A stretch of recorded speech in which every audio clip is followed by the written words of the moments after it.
Hello, everyone. Hello, I'm Austin, I'm Chad.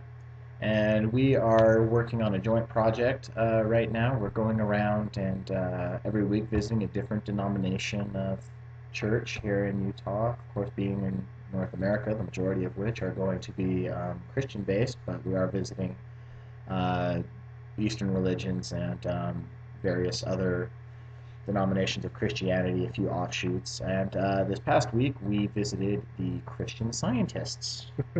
That was an interesting one. So, Yeah, and we were both really fired up about this one, really excited to share our findings and share with you little bits of literature and information.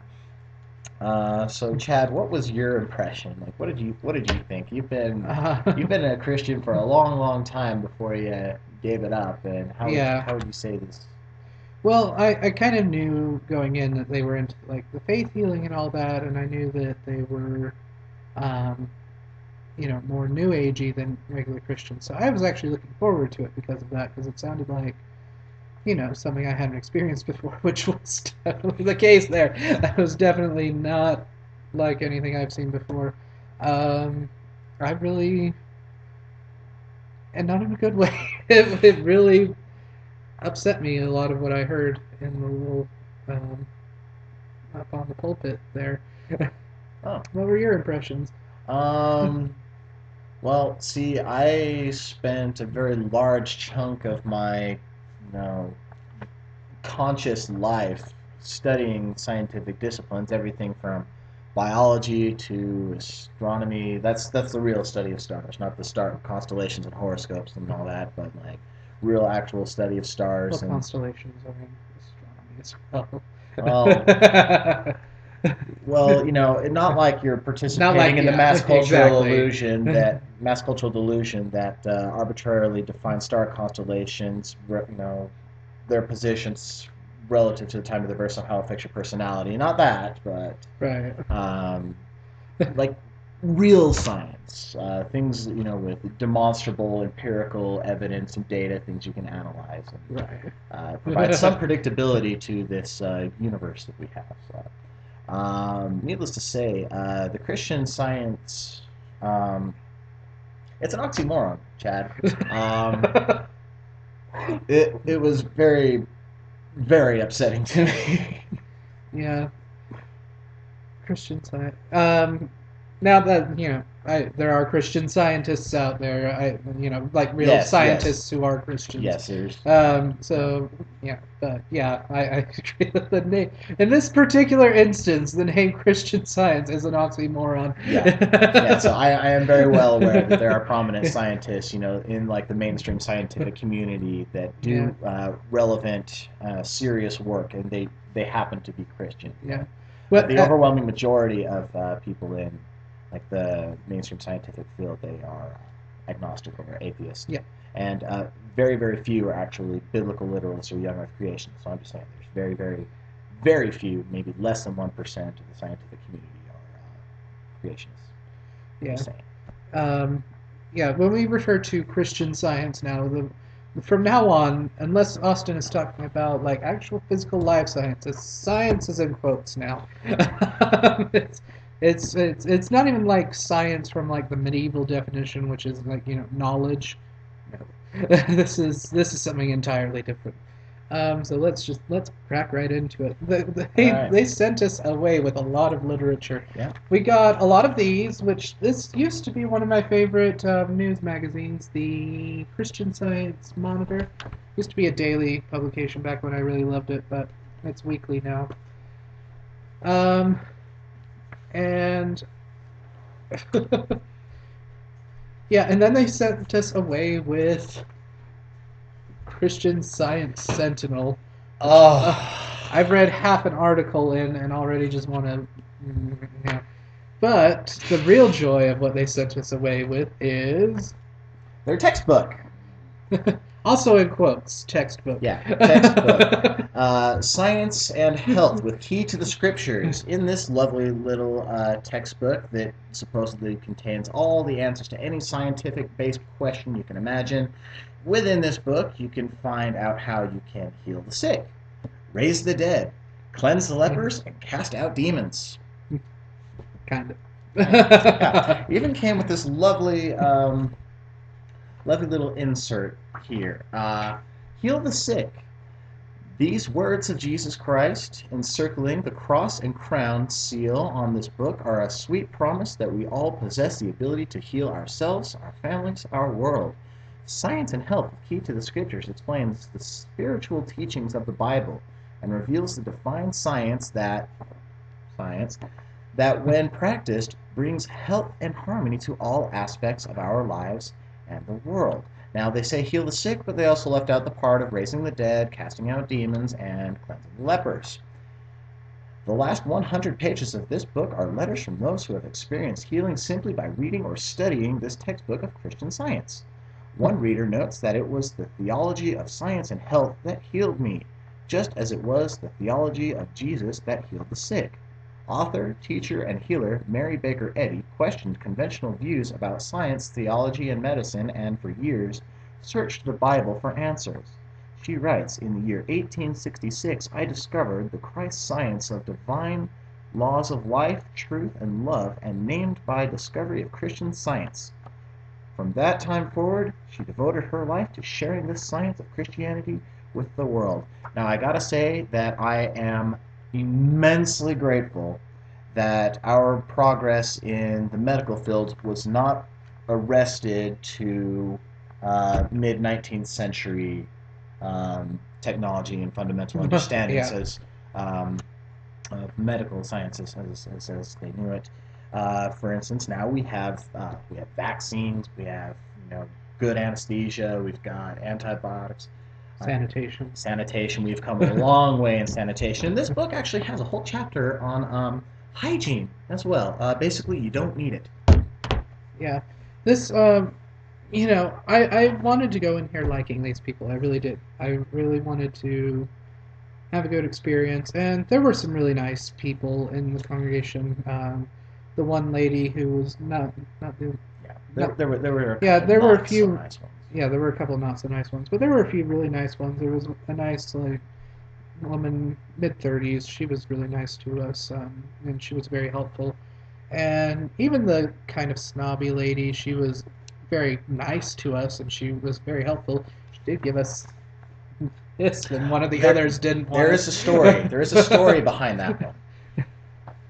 Yeah, go ahead. Yeah, no. Well, I'm just saying there is a story behind this one, but we'll get to that in a second. Yeah. Let's just go ahead and break down the service for All our right, readers so and followers. because I thought that we were going into more of a new agey sort of thing, I thought that the service was going to be a lot more, open and alive and freeform.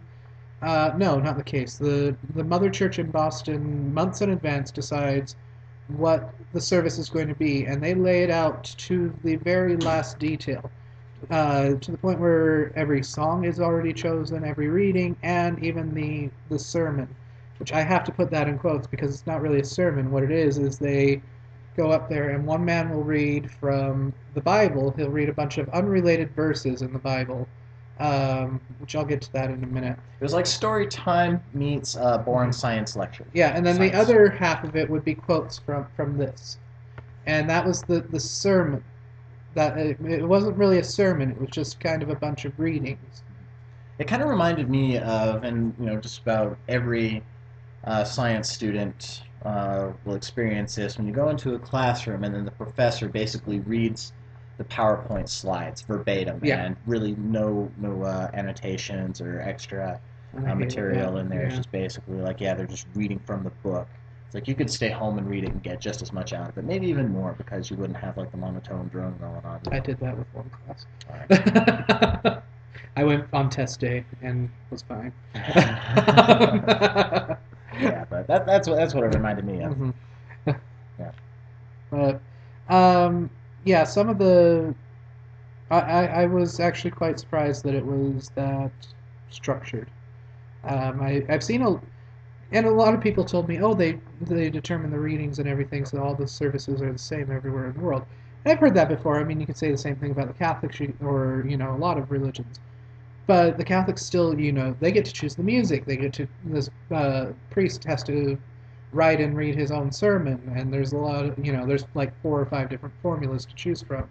And so, you know, I've heard that before, and I assumed that's what it was going to be like. But no, every service is the same everywhere in the world, down to the letter.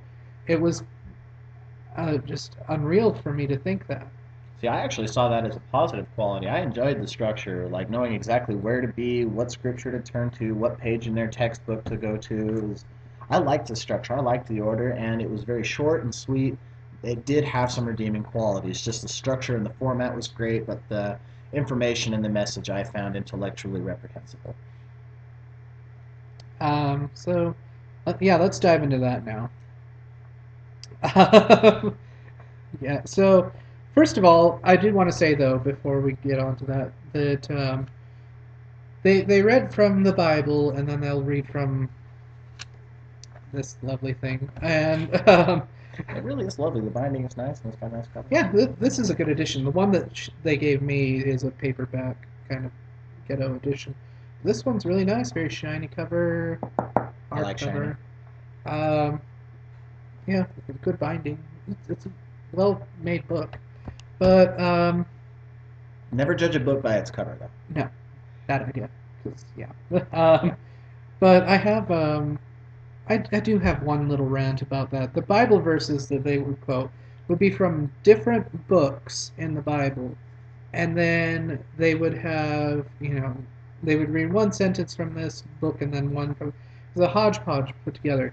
And this is done a lot in a lot of mainstream Christianity, and it really kind of annoys me because you can't compare one book in the Bible to another book because the Bible was a series of books written over nearly 1,000-year period. With that, and from authors who had various, ideas and different views on God and different reasons for writing. So that would be like taking the works of William Shakespeare, Emily Dickinson, J.K. Rowling, and all these people from the past 1,000 years, putting them in a hodgepodge together and saying, "Well, look what it does here." It doesn't make any sense. You have to kind of read them in context with what they're trying to say in each individual book. Yeah. Now, as you can imagine, there we did have some questions as we went in with one set of expectations, and then after the service we realized how far off we were. Like, we knew a couple of things. We knew that they were into the faith healing.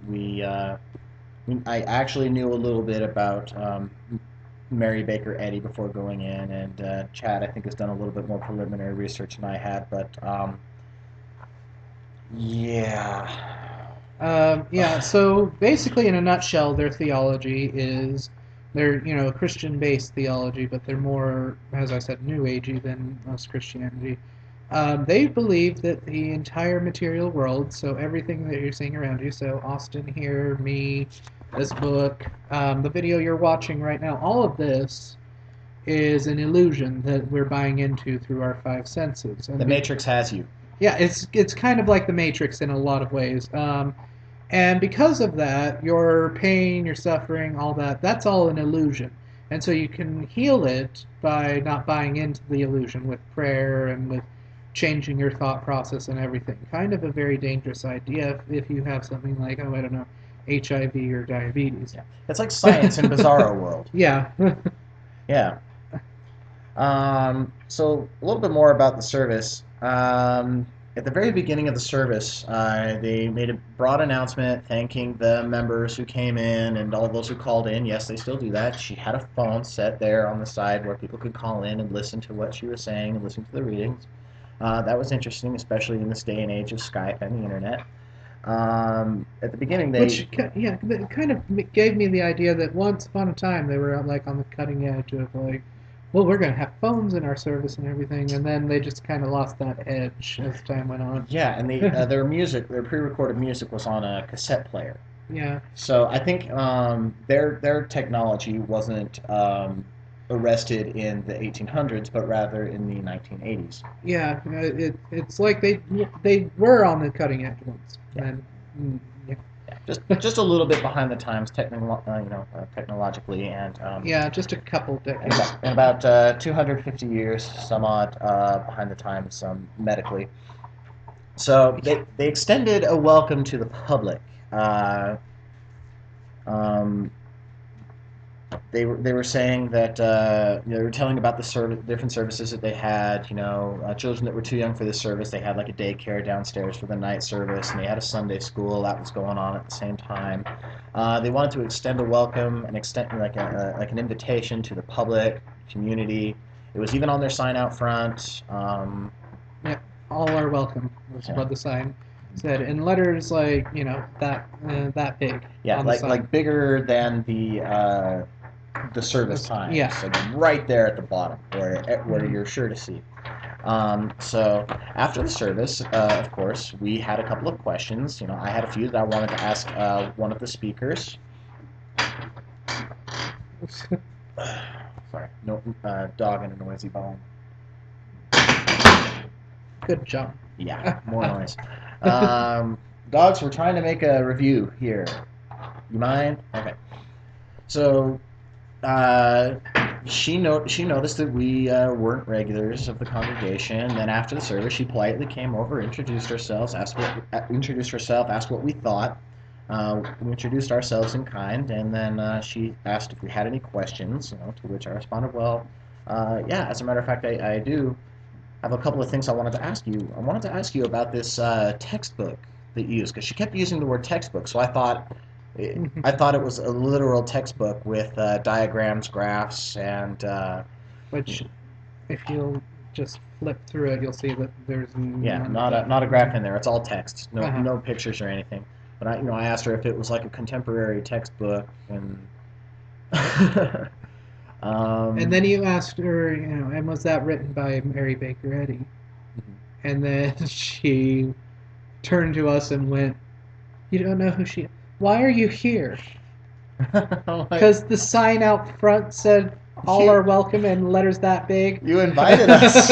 You welcomed us at the beginning of the sermon, Yeah. like not 45 minutes earlier to this exchange. There wasn't I mean, someone checking for like temple recommends or something out front, and there's like no armed guard, and the door was unlocked. So we thought, well, we'll come in. Yeah, I mean, we dressed nice for the occasion. I wore special shoes and a shirt. And you let the vampires in, so you invited us in of your own free will. So. Yeah. I don't know. I don't know if she'll welcome us back though. But yeah, I was just asking about the textbook, and I asked her what is Christian Science, and then she kept likening it to music and art. You probably remember this conversation better than me, because I have the attention span of a rodent. Yeah, she kept saying that or that Christian Science, it's a science like any other science, like math or music.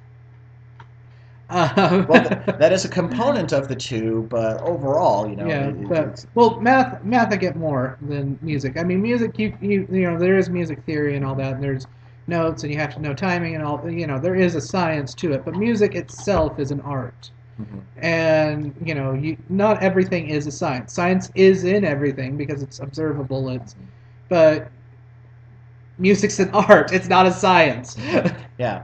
She said that in order to really understand Christian Science, you need to understand basic concepts and terminology such as finite and infinite. And Because those are her $1 million words, apparently. yeah. Um, well, at some point during our conversation, which later turned into a debate and then into an interrogation, uh, I told her a little bit about my background, that I graduated with a Bachelor of Science in Zoology and Chemistry, and that, I wanted to ask exactly what is Christian Science, and she kept, kind of parroting the same thing. Oh, well, it's a science, and you get out of it what you put into it, and we start with a perfect standard, like all science, and that was a big red flag, and I was doing everything I could to keep from coughing up blood in her face. Um, so she says, we begin with a perfect standard, which is God, which is this textbook here. It has all the answers. We've got it all in here. It's here. This is where we start. And I'm thinking, well, ma'am, I'm sorry, but this doesn't really this doesn't really correspond. It's not conducive to what I learned science was in my 6 some odd years of formal academic training, specifically in hard science and life science fields, and not to mention what I've been reading and studying since I became able to read. Like this is not at all anything what I have learned science to be. Of course, I didn't say all that. I'm like, this is a little bit different than what I learned science was. And at this point, her face was pretty red, and she was kind of like in a state of shock and disbelief. There would be anybody that there would be anyone that would disagree with their concept of what science is. So I asked about the textbook again. I'm like, so now is this the same book that you're using here as it was in the mid-1800s when it was first written by this Miss Eddy? And when I referred to Mary Baker Eddy by Miss Eddy, she wasn't real happy with that. I don't know why. I asked her, is it updated frequently with new editions that record the latest scientific findings or consensus? She just had kind of a blank look on her face, and then as we stood up to walk out to the entryway, I decided to change the subject and asked about their weekly news magazine. Which I still like. I have to admit, I still love this. Yeah. So I asked her about that. I'm like, I've been hearing that it's very, it's very high class, very, very reputable and prestigious. And so I started asking about other works and publications. And as we were walking into the entryway, I found Chad and our friend Lisa, who were talking to another lady. Yeah, that was the other lady. She was very nice, but kind of pompous, but very nice. And my friend Lisa's a flight attendant, so we were talking about travel and all that. And I've done a bit of travel in my day, and I've studied abroad, all that. So it was an interesting conversation. But she was very nice to us, and she sent me home with like 5-6 copies of this, which is great for me. But and then like 1 copy of this. Oh yeah. Yeah. Do you want to? Should I tell them the story? Yeah, tell that. Okay, story. so the lady who had, I guess, been taking elocution lessons to sound fancy. She really did talk like she had taken elocution lessons, and she now thinks that she is full of class because she can talk like this. Shit you not, that is exactly what she sounded like. At first I'm like, do you have an... I really thought she had an accent for like the first minute or two, but I'm like, no, that's... You've had elocution lessons. Why are you talking like that? Yeah, that's also a relic of the past, isn't it? Yes, that is a relic. It's from the 1800s, actually, the study of elocutions. But, anyway. Interesting. But anyway, she was very nice. She was very nice. I liked her but kind of pompous, but very, very nice. Yeah. Anyway, so she's really enthusiastic and excited that we're asking about these publications. We'd like to know more about it. Just tickled pink that we are curious. So I asked her about the newsletter, and then she showed me this. She's like, and this is our scientific journal, the Christian Science Sentinel. And then the lady with whom I was speaking earlier just kind of snapped it. No, they're not ready for that. Yanks it from her hands, puts it back in the closet where they were keeping all of this stuff. And then we were talking about something else for a minute, and I caught the name of the article that was on there. The Body's Not the Boss. And I'm like, so what was that other one? The Body's Not the Boss. What was that about? She's like, oh yes. He pulls this out and then shows me this, and then I go ahead and take it. I was gonna have this one way or another. No, you can't just say I'm not ready for it, not expect me. You had to break into that closet. You were getting that magazine. If I had to come back dressed as like a rabbi or I don't know, the usual disguises, if I had to come back and I was getting this. Yeah. They said this is our scientific journal, and then I was like, I didn't know that they had one of these, and I was like, oh, okay, that's awesome. You have your own scientific publication. Is it peer reviewed? Almost in unison, they were like, peer reviewed? What's that? Yeah. Yeah, Chad could probably tell you a little bit about the rant that ensued in the car, on our Oh way dear to. God, Oh his man. rant on peer review and what science is and what it's not in the car ride to Noodles and Company was amazingly beautiful because he just kept shouting at the top of his lungs, and at one point we ended up turning where we weren't supposed to turn, and he like almost stopped the car because he was just like ranting. I've never seen him rant like that. Like in peer review. I didn't even so Yeah. much as flinch or grimace at the Berean So, Baptists when they oh, were I did. when they were when You they were were. dogging on public education. You were about to lose it. I almost lost it with the Bereans. The Bereans are probably by far. I think that's my least favorite church we visited is the Bereans, and I think Yeah. this is Austin's because. But no, like, yeah, if you ever happen to go to like some sort of like creationist or some sort of Christian Science thing with this person, just be prepared for it to get really loud, and there'll be a lot of No, screaming, and not in front of the congregation, no, just on the yeah, drive home. on the drive home, and some of it will be from this, but mostly from that. Man, the Bereans, you're out of there so fast. Oh yeah, I was in bat out of hell mode as soon as they said you're now dismissed. I was like darting for the door, and Austin's trying to sit there and talk to people. I'm like, let's just get the fuck out of here. I turned to look at you, and all I saw was a cloud of what used to be Chad, just like this perfect image of you. I'm like, what the? And it just Yeah, and he's disappeared. seriously Like trying to talk to people. I'm like, Austin, get the lead out. Let's go.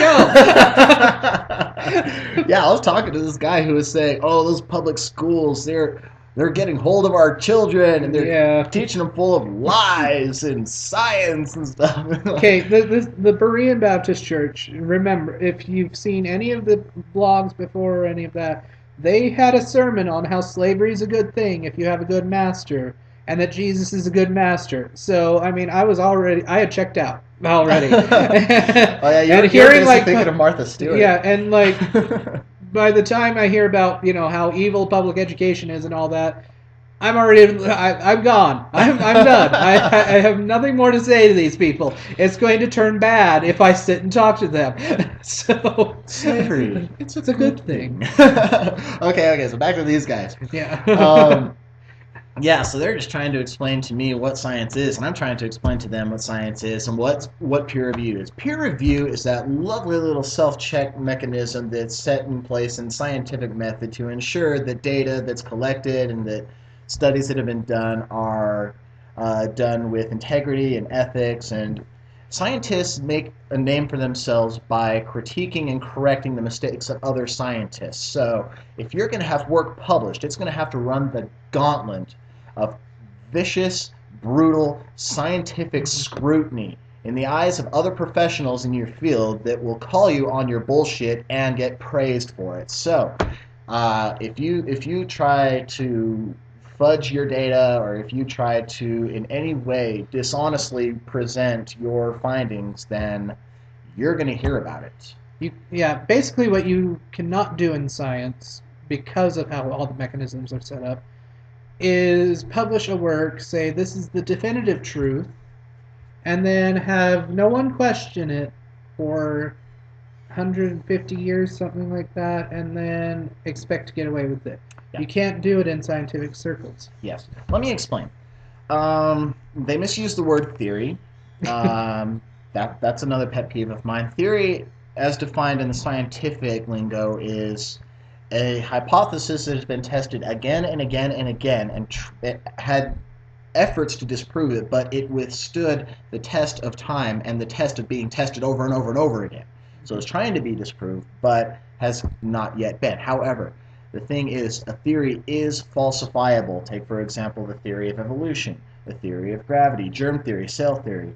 Those are all falsifiable. There are ways to prove, or to disprove, rather, that it is not viable or sound. However, despite all efforts ever done, nothing has ever been found convincing enough to dispel it. If you were going to a good example of one thing that was a very prominent theory that was later dispelled is the static universe.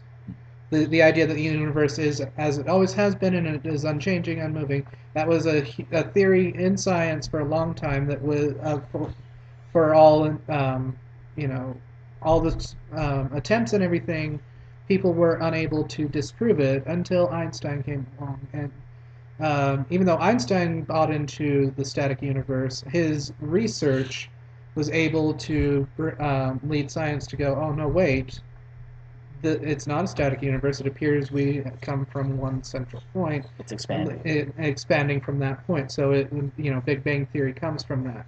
So that's what happens in science. That's what we want to happen in science. And Big Bang is in the news again. They found gravitational waves. Gravitational waves, yeah. Yeah. Which I need to read more on that because I heard about that, but I need to read about it. Yeah, same here. But basically, for example, the theory of evolution would be easily falsified if, for whatever reason, you were able to find a human skeleton in Precambrian rock. Now, Precambrian rock, that's like billions of years, excuse me, millions and millions, billions of years old. Okay, the Earth is estimated to be what, like four and a half billion years old. So Precambrian rock, that's like one of the oldest layers that we got. If you find a human skeleton in the wrong layer of sedimentary rock, if you find species that are in the wrong layer, that's all you need. Just one fossil, one single fossil can tear down and destroy the entire premise of the theory of evolution by natural selection. And you know what? That has not been done. No. That hasn't been done yet. I'm not saying that it's impossible. I'm not saying that it won't, but thus far, it's the best that we have. Science isn't perfect, so this whole thing about the perfect standard, that doesn't fly with me. The way they describe science is they start with their conclusion, and then they model their data around that. It's like shooting a bow at a barn and then drawing the bullseye around the arrow. That's what it is. So I took great issue with that, and these women who didn't know what peer review was, and they're trying to present me with this and call it a scientific journal, I found it sickening. It's like the snake oil salesman that comes through the old western town or whatever and says, this will cure polio, this will cure this will cure hemorrhoids, boils. And you're like, my first words would be, okay, well, show me, prove it. Like, if somebody's going to present to you a drug or a medicine and claim that it cures a specific disease or cancer, you're going to want to see the studies that back it up. Are you going to go with the data, or are you going to go with testimony? You want to tell them about that one? Oh, yeah. When he asked if it was peer-reviewed, they looked at him with, these pinwheel eyes, just like, what does that mean? And then, and so he's like, oh, never mind. And then they said, I don't remember what you said to them, but then I just said it's when other people in your field look at and critique your work and check it for error. Yeah, and then you said never mind, and then they're like, oh, it's not on the computer or anything. So apparently they thought like he meant like some online forum or something. And then she said, the posh lady, no, but we do have testimonies in it. Okay. Yeah, so I figured that conversation was going nowhere, and then I just cut it there. We just found a way to weasel our way out with our literature. I did manage to walk out with their scientific journal. I walked out with a lot of literature. We made bank. But I'm going to read through this. And, I'm excited to read all my Christian Science monitors. I don't care. I still like them. Yeah, but this little gem, I'm going to read this, and you guys be looking forward to another rant, which is essentially the blog that I put together for this particular visit. I kind of ran on a little bit. I've been most of what I wrote was after midnight, and I'm not a night person, so I'm going through grammar checking, cutting out redundancies, and I'm trying to play nice. Yeah. Yeah. I took this as like almost a very personal assault on my own intellect and studies, my field, my discipline of field. So. Yeah, I think we can. Do you have any more you want to add to this? We invented a game. We did invent a game.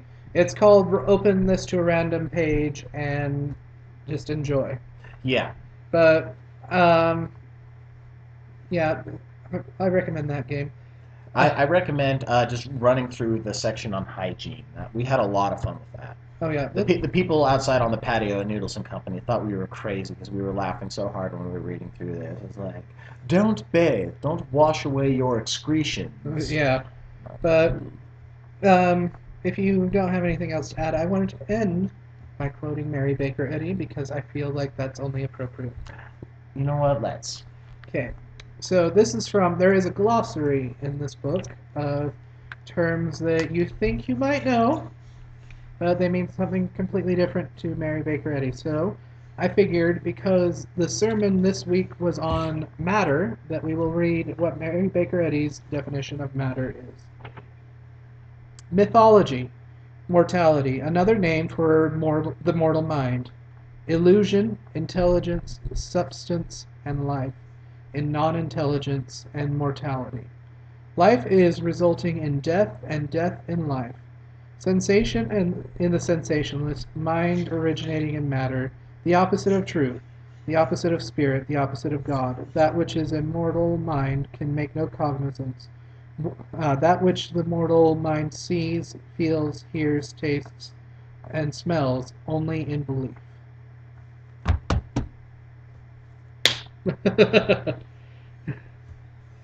And with that, please tune in for this blog and all upcoming blogs if you feel so inclined. I know you guys have better things to do. But for those of you who don't, thank you for listening. Thank you for following and reading. And have a blessed scientific day.